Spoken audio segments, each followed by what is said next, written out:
Bueno, benvinguts al Bai. Bai jo crec que no és el concepte d'un restaurant, sinó és el concepte d'un bar.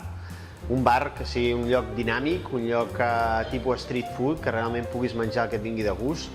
Baixant pel carrer Calvet, abans d'arribar a Travessera, girant a mà esquerra, al carrer Avenir, al número 63, trobem aquest petit bar molt amagat, molt petit, una barra, com veieu, on estem molt a prop del client, veiem quines són les seves necessitats i on intentem fer disfrutar un concepte molt ràpid, molt fresc i molt dinàmic. A la carta del Bai pots arribar a trobar des de blinis del nord d'Europa fins a bams, a Xina, Àsia, hamburgueses en aquesta part de pop-up, que nosaltres hem donat una cosa que es va remodelant cada 2 mesos. Ara estem amb la part de l'hamburguesa que és més americana, d'aquí un mes treballarem amb la part mexicana, però el divertit d'aquest bar és que tu puguis assentar-te i amb productes autòctons d'aquí, de molt a prop, de quilòmetre zero, de quilòmetre a mercat, d'aquest tipus de cuina que avui en dia la gent busca, saludable, puguis trobar tècniques d'arreu del món, on assentat puguis viatjar per arreu del món.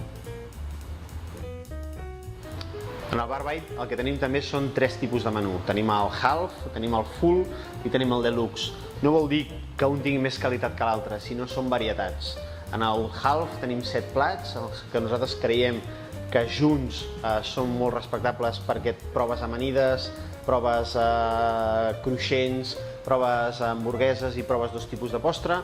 Després hi ha el full, en el qual hi ha un de cada 2 conceptes que nosaltres tenim a dintre de la nostra carta, i després el deluxe, un menú que val 60 euros, però que estem parlant de que són 20 plats. 20 plats que si ho reduïm són a 3 euros plat, crec que és molt econòmic, i en el qual proves moltes tècniques, molts productes, però la veritat és que amb quantitat realment menges igual que qualsevol altre. Us esperem aquí al Bai, on recomanem realment que us prengueu aquest còctel. Aquest còctel l'hem fet amb el cocteler d'aquí a la casa, es diu No Sangria. El que hem agafat ha sigut tots els cítrics, moltes flors i moltes herbes de la part del Mediterrani, i hem utilitzat un dels licors que s'utilitza o que es consumeix més a Barcelona, que és la cervesa. Nosaltres no hi posem ni vi ni cava, hi posem cervesa, per això li diem una No Sangria, i que aprofiti.